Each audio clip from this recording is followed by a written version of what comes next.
Okay, so hello guys, welcome back sa channel natin, Lex PH.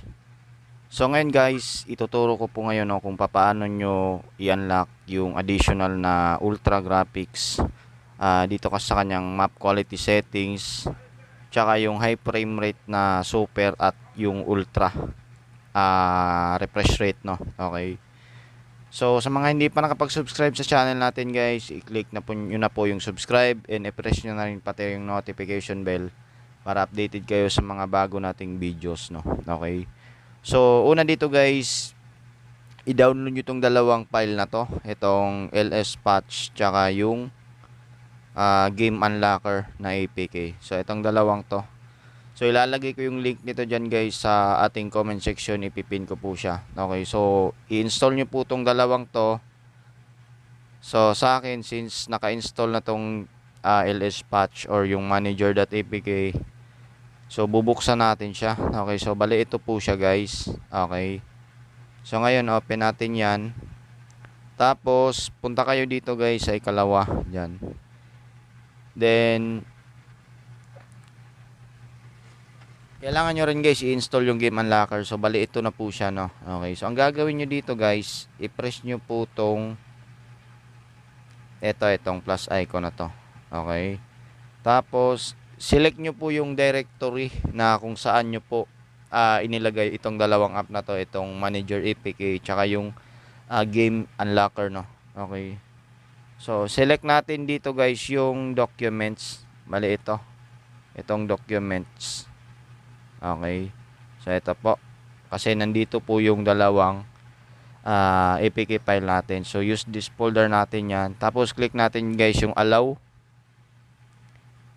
then select an installed app. Okay, so dito guys hanapin nyo po yung Mobile Legends nyo na application. Okay, so bali ito po. So itong isa guys, kasi itong isa advanced server po yan. So dito tayo. Then after neto guys, click nyo po yung start patch. Ito. Okay.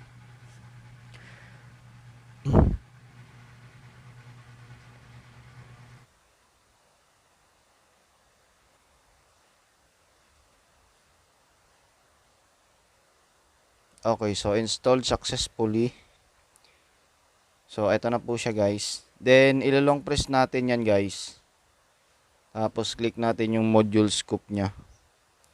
So dapat dito guys, make sure nyo po naka-check po yung kanyang box, no? Then i-click nyo tong check na to. Yan. Okay. So pwede na natin guys buksan yung ating Mobile Legends. Okay. So balik tayo sa home screen natin. Okay, so ito.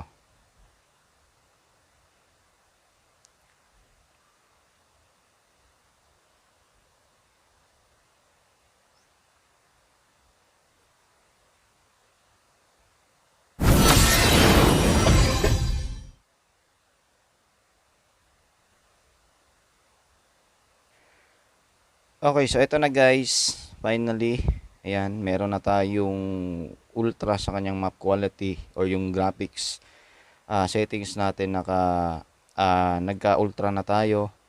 So, yung kanina kasi guys, hanggang high lang po siya, no? So, meron na din tayo guys dito sa kanyang high frame rate or yung screen refresh rate ng phone natin. So, make sure nyo guys, dapat kung i-unlock nyo to, dapat supported sa 90Hz or 120 Hz yung smartphone nyo. Kasi yung iba kasi, kahit sabihin natin supported sa kanila yung 90Hz, nilalagay pa rin nila sa ultra, no?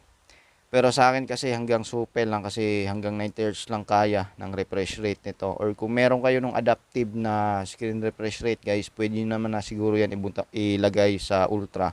Okay, so kayo na pong bahala. So ayun guys, no, ganun lang kadali guys at kasimple. Tsaka yung mga file natin, yung mga APK link, ilalagay ko sa ating comment section. Kayo na pong bahalang mag-download. So, ayun lang guys, and sana may natutunan kayo sa video na to, and paki-like ng video guys and mag-subscribe. So, maraming salamat po and God bless.